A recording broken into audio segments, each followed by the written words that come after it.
Okay, we will get started. I'd like to call tonight's public hearing to order. So tonight, we are doing a virtual public hearing based on new provincial orders are allowing us to do virtual public hearings. I'll just make a quick note about our process, and then I'm going to read a statement of the chair on the proceedings of the public hearing, how this is going to work. And then folks will be able to have comments. So there'll be two pieces. There'll be the zoning bylaw, which our planning group will do a presentation. Then you'll have an ability to comment on that portion. And then we will do a quick report on the official community plan. And then you will be able to have comment on that as well. So there'll be two periods which you can speak this evening. So first of all, thank you for everyone who has attended, and I'm sure there'll be a few others here logging in. We sincerely appreciate having folks come and participate. Not under the ideal circumstances. I think for us as a council, it would have been more ideal for us to be at the Civic Center with being able to accommodate 50 plus people into a room and be able to have that type of forum. However, given the recent spike in cases, and it seems that the pandemic's going to continue on, and we're not sure when the orders are going to change. And at this point, it looks like 2022 might be the time when we're going to be able to gather again. Given that, we had to weigh whether or not you delay moving the community forward on a plan like this after doing robust engagement over the last couple of years as well, particularly this last year, and receiving hundreds of comments from community members. Or hosting a virtual public hearing. So we decided to opt for the virtual route to do the Zoom meetings and tried to provide as much opportunity for comment via emails and writing, as well as coming here in person to be able to make any comments. So that being said, we have moved forward in this direction, and I've talked to some other colleagues in the province, and other communities are doing virtual public hearings as well. And the provincial health officer has allowed communities to do this now, which is why we're here. And so those are here today. Thank you for joining us on an interesting year of being on many, many different Zoom meetings. I'm sure many of you, lots of familiar faces here tonight, which is great. Nice to see you all. So before we get started, I'm going to read a statement of the chair that will outline the process for this evening and how the speaker order and all those type of things will work as well. So a public hearing is organized according to Section 890 of the Local Government Act. Every person present who believes that they're interested in the property affected by the proposed bylaw shall be given a reasonable opportunity to be heard respecting matters contained in the proposed bylaw. No one will be discouraged or prevented from making their views known. However, comments will be restricted to the matters contained in the proposed bylaw. A person may make their statement in writing as outlined in the public notice, and if received by the deadline, their presentation will be read by the corporate administrator at the public hearing. If a person wishes to make a presentation at the public hearing, they are welcome to do so, provided that the following criteria are followed in order to allow for the recording of the public hearing process. First, the chairperson will recognize only those individuals who present through the corporate administrator. Presenters shall be provided with 5 minutes to address council. Prior to speaking, please provide your full name and be prepared to spell your surname for the corporate administrator. Please also provide your residential or business address. Should you wish to read from a prepared statement, the city will require a copy for reference purposes to the corporate administrator. Members of council may, if they so wish, ask questions at the regular council meeting. So they will, council will be here in attendance to hear your comments. However, we won't have a debate or a question period about those comments until the regular council meeting after this public hearing this evening. But council will write your comments down and we will be in attendance to listen to you. Should no additional speakers present themselves, the chair will call 3 times for anyone else to come and speak to the matter. And if no one else comes forward for the public hearing, will be adjourned. After the public hearing has adjourned, the council may, without further notice, give whatever effect council believes proper to the representations made at this hearing. And just some additional notes, since we are here online, just around how this Zoom meeting is going to work and how you are able to ask your questions. So first, when speaking on Zoom, please ensure all other audio sources are turned off, like your TV and things in the background would be appreciated. All participants are automatically muted, and the chat functionality has been limited to the host only. If you wish to speak, please raise your hand by Zoom, and the host will call on you and unmute you. Speakers will be unmuted in the order in which their requests are received. Participants will be limited to one comment so that everyone wishing to speak has an opportunity. If there is a time at the end, you may request an additional time. To raise your hand to speak, you will see a reactions button on the right-hand corner of your screen. Click that button and select raise hand. It will create a little icon in your window that you have raised your hand. The sharing screen has also been disabled. Anyone who provided a presentation to the corporate administrator will have that presentation shared when you're called to speak. So generally speaking, tonight will be you folks letting us know specifically regarding the zoning bylaw or the official community plan. We're here to hear everything you have to say. We're going to be taking a whole bunch of notes. And then at 7 o'clock, when our regular meeting is resumed, we will be debating the bylaws at that time. So we won't have that debate here with those present, but you're welcome to watch the live feed for the regular meeting after this is complete. So that being said, we'll hand it over to iPlan, our planning team, who have helped prepare these bylaws. So we'll start with the zoning bylaw 3462. We'll do a report from them, and then we'll do a public to ask comments there, and then we will do the official community plan, and then there'll be a chance to provide comment there. And I thought perhaps Mr. Buchan would also be handy as to explain how much work and engagement we've done up to this point to get us to here, so that folks realize the multi-year process that we've also outlined in terms of the types of engagements we've endeavored onto, if that's okay for you to do as well. So I'll hand it over to you. Thank you, Mr. Mayor. We will cover that. We'll do the zoning. Would you like the presentation or the discussion of both bylaws together? Then people can just speak to whatever they want. Yeah, I was actually going to ask you if that might be better for you, and it would be nice to just have one comment period. So if you can do both, and then we'll just do one comment for all both bylaws would be great, I think. So let's just do one comment period then. I will start with the zoning bylaw. So the proposed bylaw number 3462 is to replace zoning bylaw number 3286. This update was initiated to accommodate changes in the new official community plan. Changes to the new zoning bylaw include minor revisions, such as moving the development permit guidelines to the OCP and establishing a more consistent format for each zone.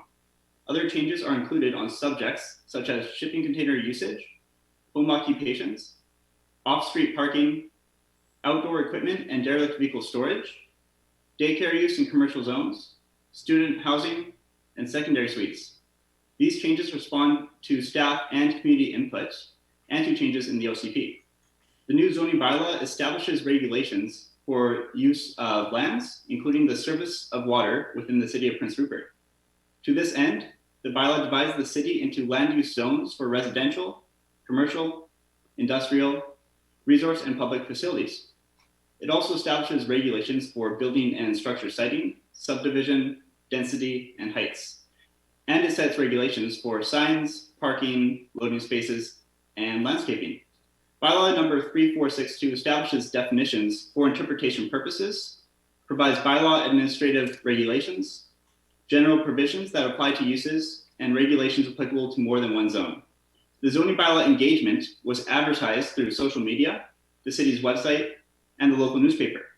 This engagement was available on the Rupert Talks platform, which was open for input from February 22nd to March 17th.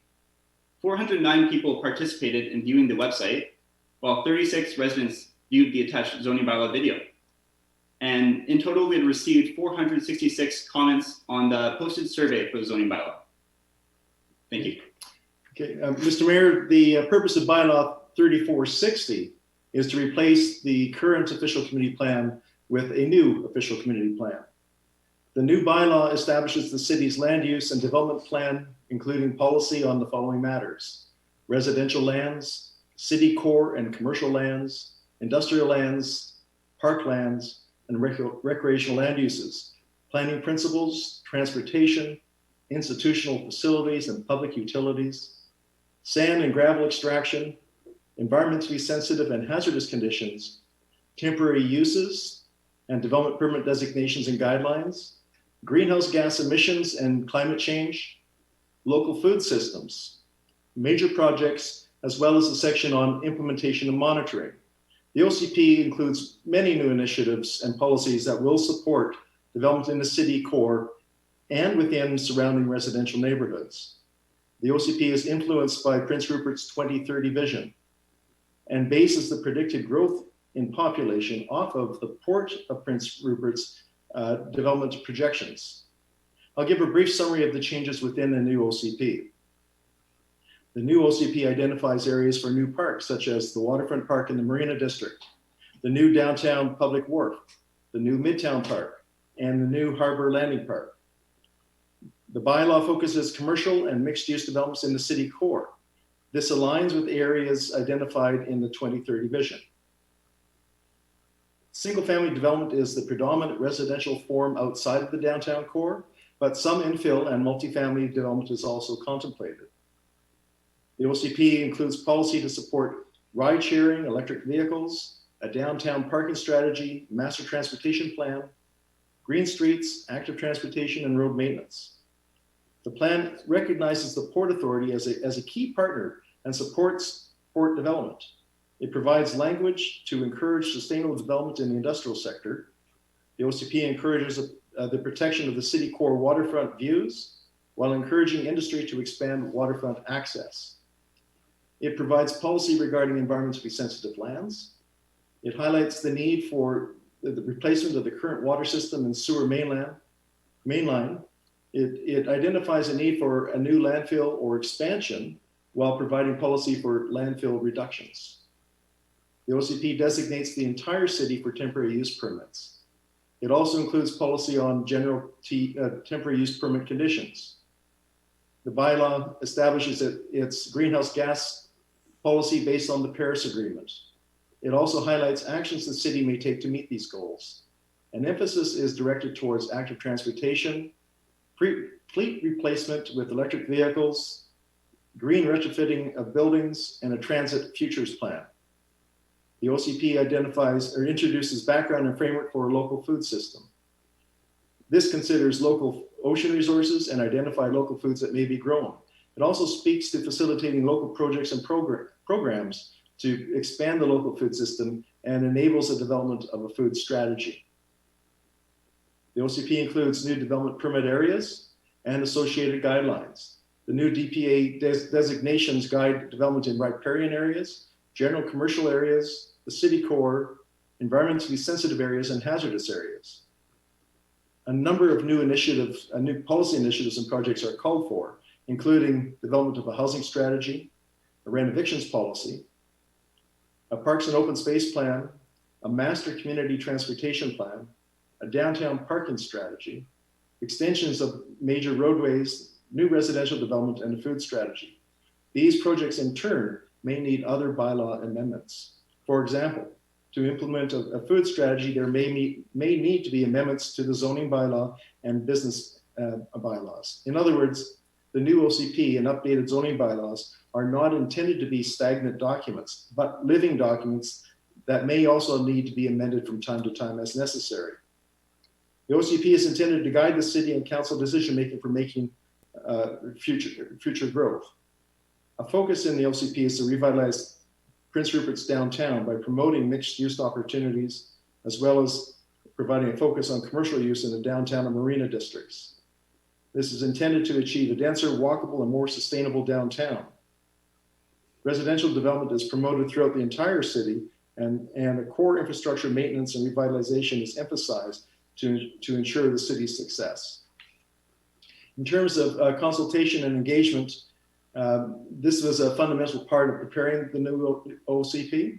The OCP includes important preceding planning work, such as Planning for Major Projects Initiative and the recent 2030 Vision Strategy. Our first public engagement was a survey that asked Prince Rupert residents if they agreed with the Vision 2030 core elements and goals. We had 617 site visits to our platform, 125 surveys were completed, and the result of the engagement was demonstrated very strong support for Vision 2030. Therefore, we used it as a major influence in designing the official community plan.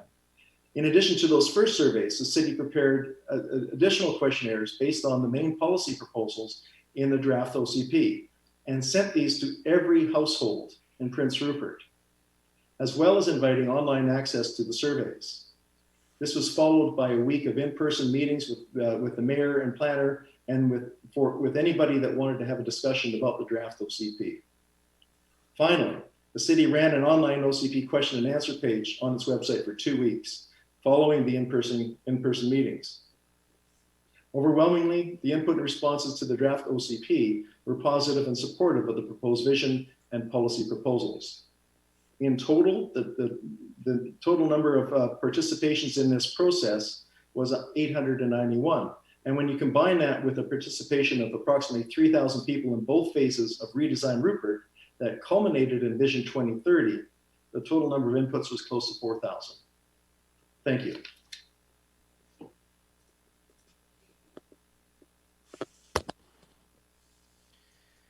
Okay, so with that being said, thank you very much to our planning team for the outlining. Hopefully that you saw with the link that there was the documents themselves. Just one moment here, just trying to get the speakers list in order. Those documents are obviously much more detailed. Those were the highlights. So now what we'd like to do is open it up to public comment. So the way to do that is if you go down to reactions in Zoom and you put your hand up, you'll see on my screen right now there's a little hand icon that has appeared. That's your way of putting your hand up for the public hearing. I do have a bit of a beginning part for the speaker list. So we will start with Ken Shaw. So Ken, you'll be unmuted now, and then you'll be able to, and I believe you provided a presentation, so you'll be able to have 5 minutes to do your presentation.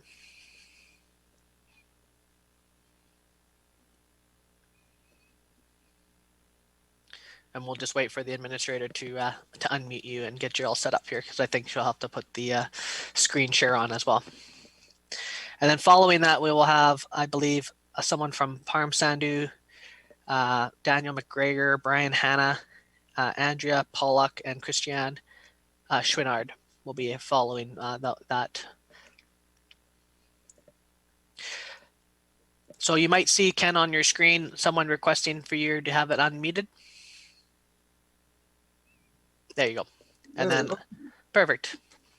And is there a presentation, Rosa, that needs to be shared on the screen? Yeah, I've got a short couple of slides to show. Okay, my understanding is that we have to put the slides on our end. Yep. Yeah, she's got them. Oh, there we go. Great. Well, thank you, Mayor and Council, for the opportunity to speak to the OCP Bylaw update, and also kind of take a couple of seconds here to also to congratulate Council on the work for reopening Watson Island. I saw the announcement, and I know how long that has taken, and it's a huge amount of work, and it's going to be a benefit to the community for decades to come. So my name is Ken Shaw. My address is 1101 Water Street. I'm a senior college professor and program coordinator at Coast Mountain College in my day job. I have a master's degree in agriculture. I'm a registered professional agrologist, and I've been involved with food production as a farmer, a crop consultant, and teacher for practically 40 years now. And the first slide that's up there is the Hays 2.0, which I'm sure you're very familiar with. And just as an opening, you know, there's a tremendous amount of leadership in this vision and the five areas of focus. I had the privilege of being part of the 2010 OCP process, and I mean this is just light years ahead of that. And 2 years ago with the Redesign Rupert process, that week, long week over the summer. And then also as a team member of the Mayoral Select Committee in developing the Sustainable 2030 vision, that component of Hays 2.0, and that was adopted by Council in June of 2018. So the overall OCP is very visionary because it sets the stage for the community to deal with all these changes that are occurring in society. And one of those changes is food security. And there's a lot of driving factors for this: climate change, economic disruption. We're in a transition from fossil fuels, and then COVID has really accelerated these changes, and it's also really highlighted supply chain fragility and the overdependence we have on a centralized long distance system. So, if we go next slide. So there's the 2030 plan, and then the next slide. And then I've got a couple of slides here just to remind us of what safely looked like 13 months ago. So the produce section, next slide. And the bread section, and next slide. And the meat section. And there was a lot of concern expressed, and I had a lot of calls. People know me as a grower. You know, people looking for seed. Seed companies were completely overwhelmed, and questions, you know, can we scale up local production? Like, we had no idea where this was going to go 13 months ago. Where can we get soil, compost, and fertilizer? Businesses are shut down.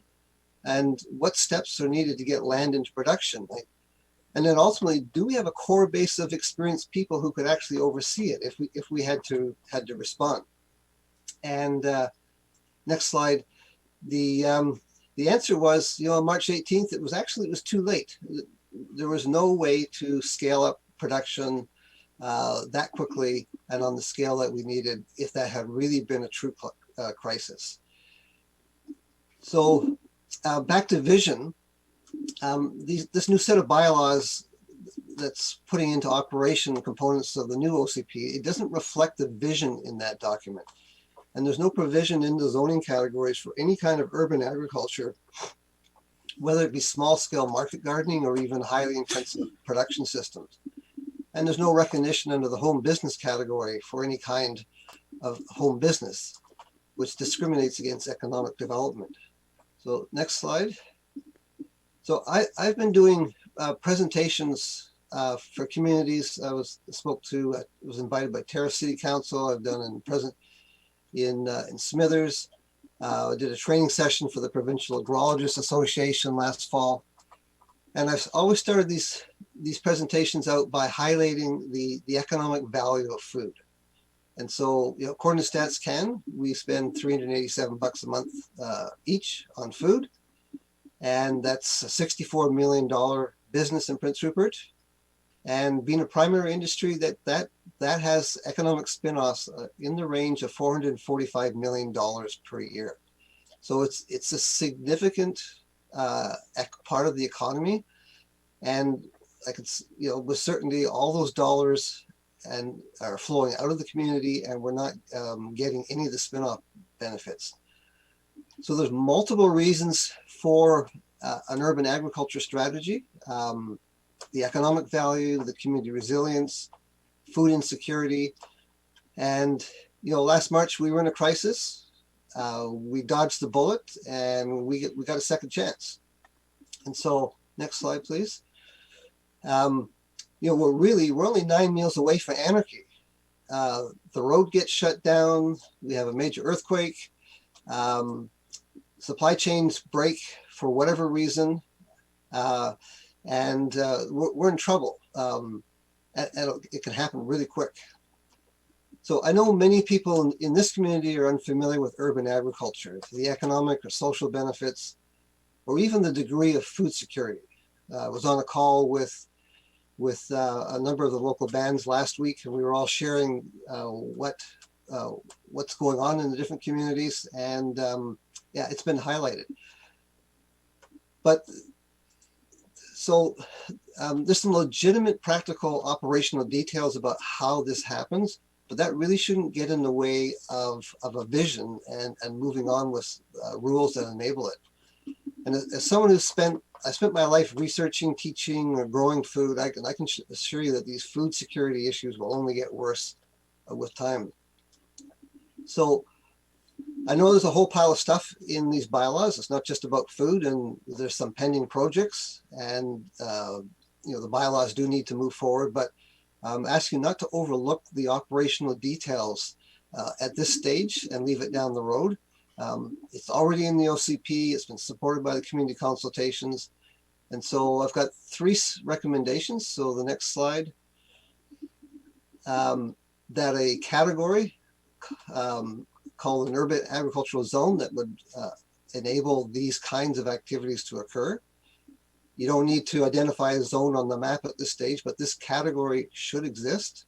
So that's one recommendation. Next slide.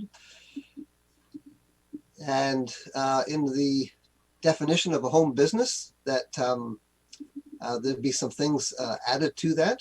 Or, you know, it may be that some emerging businesses might be small scale, and we want to enable that. And then finally, the last recommendation, next slide, just the challenges around growing food in this climate. You know, the number one predator is deer. And so there's some aspects just about fencing that if we have a bylaw that says you can only have 1.2 meters at the front of your property, that's just a little bit of exercise for the deer. So, you know, we don't want to have gated communities and concrete walls. So, you know, maybe we can make some distinction between, you know, what a solid wall looks like or wire meshing, so that we can deal with some of those. So those are my recommendations, and ask you to consider those, take them into account, and as you have your discussions and develop a food strategy, I'm happy to work with you and answer any questions or be part of any process. So yeah, thanks for this opportunity. Great. Thank you so much, Ken, for your informative process. Really appreciate it. We will discuss it tonight's regular meeting, I'm sure. Next, we're going to move forward with our next speaker. It will be Daniel Mcgregor. Hey, hello, how's everyone tonight? Thank you for this opportunity. I do have a presentation that I understand I think Rosa will put up for me.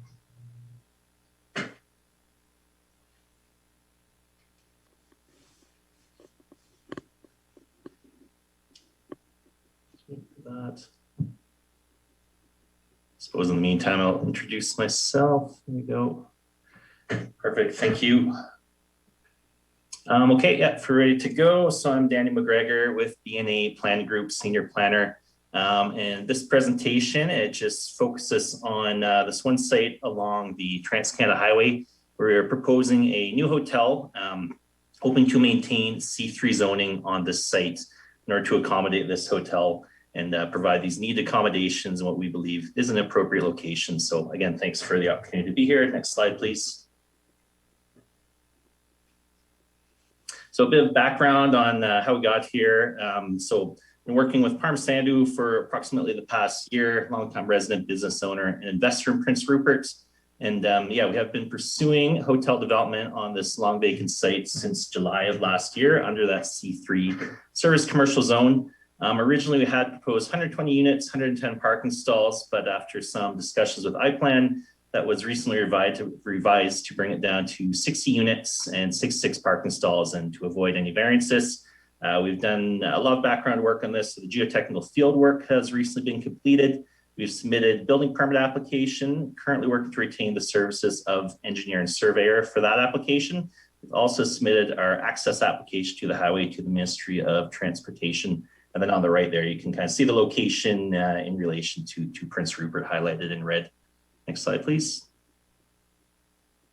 And a little bit more on the location context. So we've got a bit of a narrow site here. It has been vacant for a number of decades, just under 1 acre, currently C3 zoned, strategically located on the Trans-Canada Highway or Park Avenue, directly across from the Anchor Inn Hotel, adjacent to PJ's on the Park convenience store. And it's literally about halfway between the ferry terminal and train station and the Port of Prince Rupert, and then downtown, midtown Prince Rupert. So less than 2 kilometers away from each, which is a good walking distance. Next slide, please. So a little bit on the proposed hotel. I believe you have got a lot of these details in your council information package. 3-story structure with a pitched roof. Like I mentioned before, 60 hotel suites, 20 per floor, plus there will be kitchens, lounges, laundry, all the usual hotel amenities that you typically have. We're going to have 66 at-grade parking spaces, which all meet or exceed the zoning bylaw requirements. 2 entrances that will lead on to Park Avenue that align with the Anchor Inn Hotel across the street. Of course, we're going to add a fair bit of landscaping focused on the front of the hotel to spruce things up a little bit. And just wanted to address that it will be modular construction, but it will be a permanent building on the site, and it will not be a work camp. And some of the target market here will be a wide range of guests, everyone from travelers, backpackers, students, families, and then workers as well, to accommodate the needs of the growing port of Prince Rupert. Next slide, please. And here's how we believe we will be meeting this new OCP. So we fully support the new official community plan in place here, and this hotel, it will be an investment in the city's future. We really believe in that, and it will provide these high quality and necessary accommodations to meet the needs of Prince Rupert's growing economy, as well as the anticipated post-COVID travel boom once we have this pandemic finally behind us. And then we also believe it will help facilitate the revitalization of the Midtown, downtown districts. People staying at the hotel, they will certainly, take that 10, 15 minutes to walk to utilize those shops and services and restaurants that are in downtown. And as well as you can see from the rendering that we put together, it will be a modern, attractive building on this major entranceway into the city from the ferry terminal, and help to enhance the streetscape along the Trans-Canada Highway. Next slide, please. And the zoning, so the particular reason why we're here tonight to speak to council, so we believe the current C3 zone is the most appropriate for the sites. It's on major 4-lane highway, the Trans-Canada Highway corridor, leading into downtown from the ferry terminal train station. It's certainly the site which would make the most sense for a hotel. It's located adjacent to and directly across from other C3 zone properties, including the Anchor Inn Hotel. And considering this context, we believe that C3 definitely makes most sense to be maintained on this site. The multifamily residential zone, we believe, would be a bit less desirable for a permanent multifamily living due to its location along this busy highway. And unfortunately, with an RM2 zone, our vision will remain unrealized with that, and the site would remain vacant. Next slide, please. So finally, to conclude, just the key points. We do hope that C3 zoning can be maintained on this site. That will not be rezoned to RM2. We believe the C3 zone makes sense to this location on the major highway leading into downtown Prince Rupert from the ferry terminal. The RM2 zone, as I mentioned, will be probably less desirable along this busy highway, less desirable for multifamily developments. The proposal that we're looking at, which have a building permit submitted for a new, modern, high quality, well-designed hotel, so numerous benefits provided to the city, and then definitely investment in Prince Rupert's future as the economy and the port continues to grow and provide those much needed accommodations. And finally, to conclude, just thank you to iPlan and city administration and council, of course, and we look forward to continuing to work with you to create this successful development. And I'd be happy to answer any questions or provide any further clarity. Thank you very much for your presentation. I'm certain we will discuss that at tonight's regular council meeting. So thank you very much. Next, we have, I believe it's Parm Sandhu on the speaker list.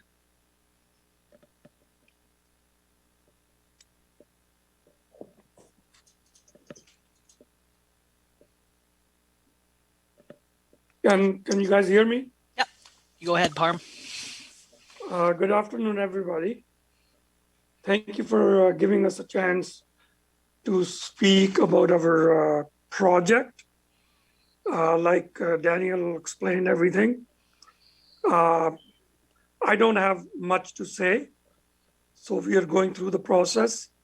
And like Daniel explained, when I bought this property, actually it started much earlier, attending the Vision 2030 meeting at the Leicester Center. We got really excited for that meeting. As I spoke to you, Lee, before that gathering, I invited a bunch of my friends and investors into the city, and for them to see it firsthand, what Prince Rupert's all about, and where are we going with this 2030 vision, and came along. Everybody liked it. It was a night to celebrate. Everybody was pumped up. So was I and my investors. And that's where the story started. And then we looked for we had this project in our mind, and then we looked for the land, which we found and purchased, had the proper zoning. We could realize our dream. And in the meantime, like everybody knows, it is expensive to build everywhere now, but especially in Prince Rupert. The cost of building is going up by the day. So we had to think outside the box and realize our dream without really having to be very expensive project. So we came with this just a unique idea. We took it from Europe. It's been done in Japan, in Asia, everywhere. So we want to run with it. I don't want to say anything much more. Please keep the zoning intact and give us a fair chance at getting our dream realized. Thank you very much. Thank you very much for your comments. We very much appreciate that. Okay, next up, we have Christiane Schwenner, who's going to say a few words.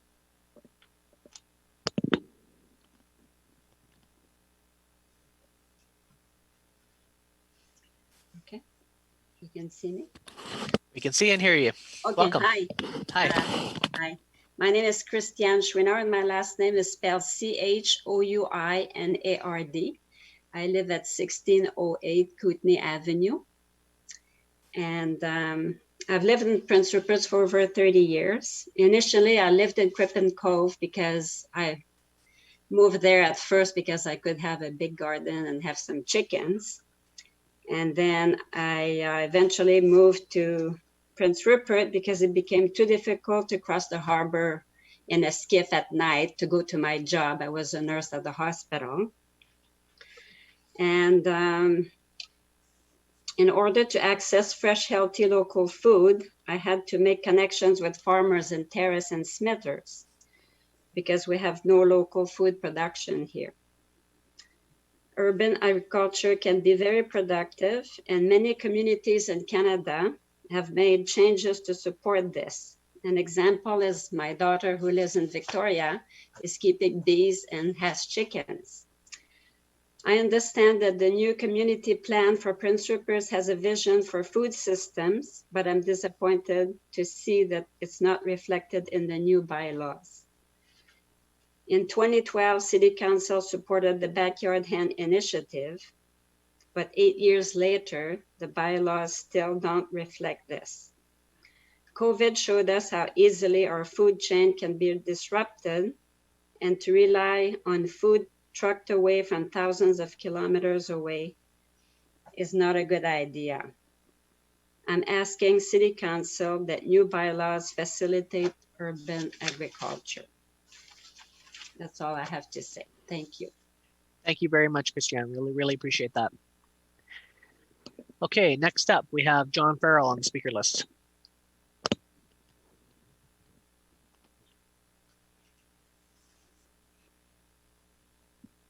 Thank you, Your Worship. Can you hear me? We can hear you. Okay, Welcome. great. Thank you. It's John Farrell, 132 4th East. Thanks for putting me on the list, Rosa. My reactions are limited to clapping and waving. I'm not to suggest that Zoom's trying to silence me, but I don't have a hand wave, so thank you for that. I'm really here to speak very briefly as a community partner.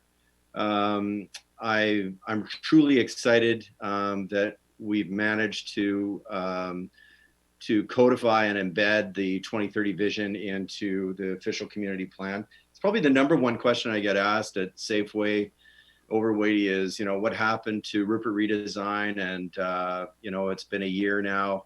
Well, the wait is over. This has been the work that's been ongoing. And it's a policy so that, all future councils can continue to manage the growth that will inevitably unfold through the Port of Prince Rupert. And I'm especially appreciative at the beginning of the OCP, it talks about flexibility in how the vision is realized. And that really gives us a lot of room to play to evolve differently than we have in the past, to innovate and take risks. So that really means that residents have a two-way conversation with the city and over things that really matter to them. So I'm super appreciative, excited that we've gotten to this stage and that we're rolling with it. I'd just like to thank Mayor and Council and staff, especially Rob Buchan, for all the preparation, all the manners of collaborating and consultation with the public, and just the sheer number of hours that have been logged until we got to tonight's public meeting. So thanks very much, and truly appreciate all the hard work. Thanks. Thank you so much for your comments. We very much appreciate them. Next speaker is John Stevenson. Welcome. Hi, I'm not sure if I'm on. Thank You're you, on. Mayor. Thank you, Welcome. Mayor and Council. Brief introduction. My name is John Stevenson, Stevenson. I'm a regional agrologist based in Smithers with the BC Ministry of Agriculture, Food and Fisheries. And I guess I could be, I'm your conduit to the ministry's programs and services. And people ask me all the time what I do, and I try to network with people and get people interested in food production. And I just wanted to raise awareness that I am here in Smithers. I am working with several municipalities, regional districts, Indigenous nations, from Fraser Lake to Haida Gwaii. And of course, through COVID here recently, we've really seen the value of local mentorship, the value of just having a knowledge in backyard, small scale horticulture, whether it's backyard hens, growing potatoes and knowing how to store them, food processing. Our level of inquiries have literally gone off the chart. Strong interest in greenhouse production too, for example, at the community level. We do have staff available to help municipalities navigate through tricky things of bylaws, particularly around livestock in backyards. You know, it can get a bit tricky there, but we've certainly been around that block. And so our services are available to Mayor and Council. Just wanted to make that freely known. There's a lot of activity. I would say almost every community across Highway 16 is working on various scales of size and complexity of basically trying to move the dial for increased food security. I get asked a lot, how food insecure are we, John? And the answer is quite a lot. And being at the end, more or less, of the road transportation system, your community knows acutely aware of those pressures. And, you know, just again, when people think, oh, farming in the Northwest, I'm not sure if that's really farming, or we're too small, or what have you. And, you know, even some simple ideas like gathering of traditional medicines, and now with the pivot to online commerce opportunities, again, we've had huge uptake in online agricultural producers, whatever shape or form of good they're producing, being able to pivot and put out their goods online and maybe sell that out of even the community, right? Like really we're limited by our imagination and creativity on a lot of that. And of course, again, with high tourism traffic in your community and being important as an economic driver, it sure would be great to showcase some locally produced on-land goods that may be able to be produced, as well as augmenting your seafood production. And I think I should probably just keep it very simple, but thank you very much for listening. And by all means, if you're interested, reach out to me. Thank you. Great. Thank you very much for those comments. And please say hello to Mayor Atchell for me. Next, actually, that has ended that current speaker list. I will start another speaker list here. If there's other folks on the line that would like to say a few words, please raise your hand. If you can't figure out the button, maybe put your hand up to the screen as well, and we'll try to record you that way as well.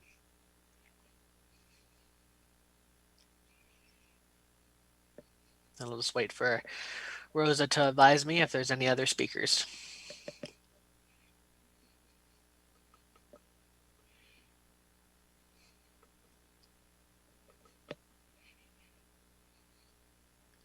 Okay, next up will be Mr. Musgrave. Welcome. Welcome. Thank you, Mayor and Council, and just the opportunity to say a few words tonight.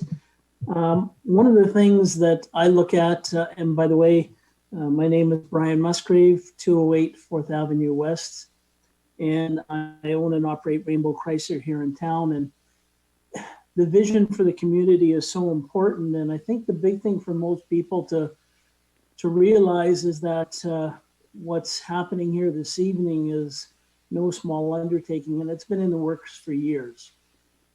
I was fortunate to spend some time with Blair Moreau and the Small Business Committee, and lots of things that just take time to get to where they're at. And at the end of it, no matter what we all want for specific items, we have to remember that we elect a council and mayor to make decisions on our behalf. And then there's the city employees who are there to do the jobs accordingly. So, you know, we can all have different viewpoints and inputs that's there, but we really have to count on the professionals within the city and the council and mayor on the direction that it takes. There will always be times where there'll be variances looked at. You know, I think, and as I read through both the zoning bylaw and the OCP, there's lots of things I agree with and some things that I could see tweaked. And about the only thing that I would love to see long term is the fact that the only reason Rupert is as strong as it is these days is our container terminal. And I'd love to see Rupert be a leader in containerization for many capacities and not limited to just to our industrial areas. But you know, those things take time, like everything else, including what we've done, putting the OCP and that together. So again, you have my support. I think it's very important that we realize that the people are there to make the decision for us, take the input and try to make the best decisions based on feedback that's there. So thank you for your time. Thank you very much for those comments. We sincerely appreciate it. Okay, next we have Andrea Pollock as the speaker. Go ahead and welcome. Thank you, Andrea Pollock. It's P-O-L-L-O-C-K, and I'm at 412 8th Avenue East. I'm here just also working with Parm on that project over on the highway, wanting to maintain the C3 zoning there. And I can only just really speak to the aspect of what that place could potentially do and what kind of travelers we're intending to appeal to there. Parm and I both have bed and breakfast, and we look after multiple properties, and I'm the person that takes the calls every day with who's coming and wants to stay. And with that particular project, we're looking to be into the value and the economy market in the hotel arena here in Prince Rupert. And we've kind of noticed over the years that we're always getting inquiries from students and people doing internships for specialized schooling and different projects here in town. And they're really struggling to find things in their price point that work well for the kind of accommodation that they wanted. So we feel that this is going to be a good project in that way that fits really well into that category. And yeah, I've just been helping Parm kind of, you know, materialize this vision that we've had for a long time. And as you know, over the course of well over a year, we've been looking at ways to make it happen, and finally have what we feel is a really solid project and path forward with it. So keeping the C3 zoning on that property, it is pretty ideal. That spot was selected on purpose, and we feel it has value that way. So that's pretty much my input. Great, thank you very much. One of our local TEDx speakers. Okay, is there any other questions or any other comments? I see Brian Hanna has his hand up.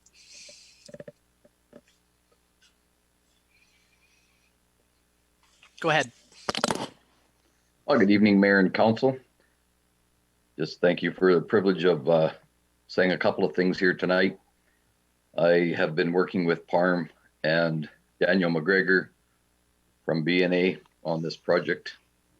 And I don't live in Prince Rupert. I live in Fort McMurray, but I have spent some time in Prince Rupert, was given the grand tour of the city and shown the vision. We visited Chamber of Commerce. And I've spoken with some of the builders there and tried to familiarize myself with what's going on. And I don't really have a lot to say, but just in listening to some of the others that were speaking tonight, I think one of the things that is important when you're presenting a project is that it's beneficial to all, not just to the parties involved financially, et cetera. It has to be something that's an economic boon to the city as well as to the residents. And just a thought that came to my mind listening to some of the other presenters was that an idea that might be incorporated even in the landscape feature is just some community gardening. But I think Farm would certainly be open to suggestions along that line. My part in this is supplying the units that we're going to propose to bring in there. So I don't know that there would be any questions relating to that, but I can make myself available if there are any questions about the construction, etc. I think that's all I have to say, and just thank you for that opportunity. Great. Thank you very much, Mr. Hannon. We appreciate that. Okay, next I believe I saw Michelle Boomer's Mcneil's hand go up. Welcome. Hi, thanks, Lee. Thanks, everybody. I'm Michelle Boomars Mcneil, president of the Prince Rupert and District Chamber of Commerce, for those of you who don't know me. And I just want to congratulate the city and the planners and the partners on this work. I know it's been a lot of years in the making, and having been part of the redesign workshop process, I'm really excited to see it come to life. Some really great additions and changes in the OCP. And I also do really appreciate the conversations that have been taking place this evening with regards to food security and what that looks like for our region. So I just want to again thank you to the city and partners for this great work. And I look forward on the chamber level, as well as a local business person and resident, to seeing this come to life. So thank you. Thank you very much for your comments. They're very much appreciated. Next, we have Mr. Scott Farrell. Oh, I say, yeah, messed that up, didn't I, John? Go ahead, Scott. For the record, it's Scott Farwell. Farrell is what I was going to say. Farwell. John Farrell is older than me, but he's not my older brother. Go ahead.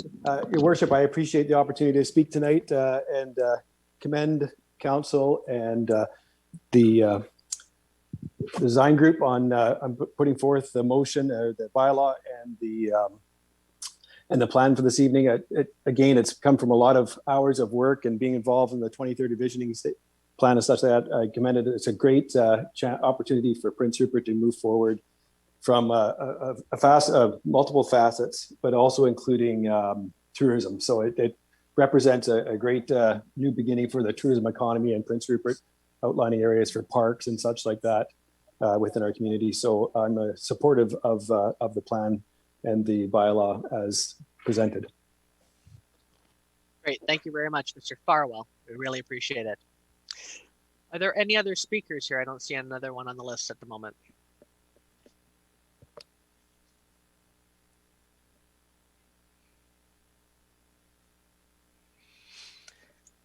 Okay, I'll call a second time for any other speakers.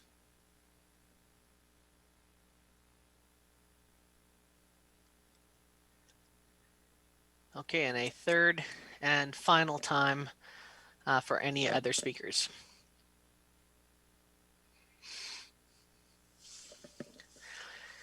Okay, I don't see any other listed. Is there any anonymous online commenters who would like to say a few words? Oh, they don't seem to have shown up this evening, unfortunately. That's a shame. Okay, with that being said, I would entertain to adjourn the public hearing, and we will resume our regular public meeting at 7 o'clock. Motion to adjourn. Okay, moved by Councillor Randhawa, second by Councillor Skelton-Morvan. Anybody opposed? Motion's carried. Thank you very much for everyone attending this evening. We very much appreciate your comments and your suggestions, and we will have a thorough discussion about them at the regular meeting here at 7 o'clock. Thank you very much. Have a great evening.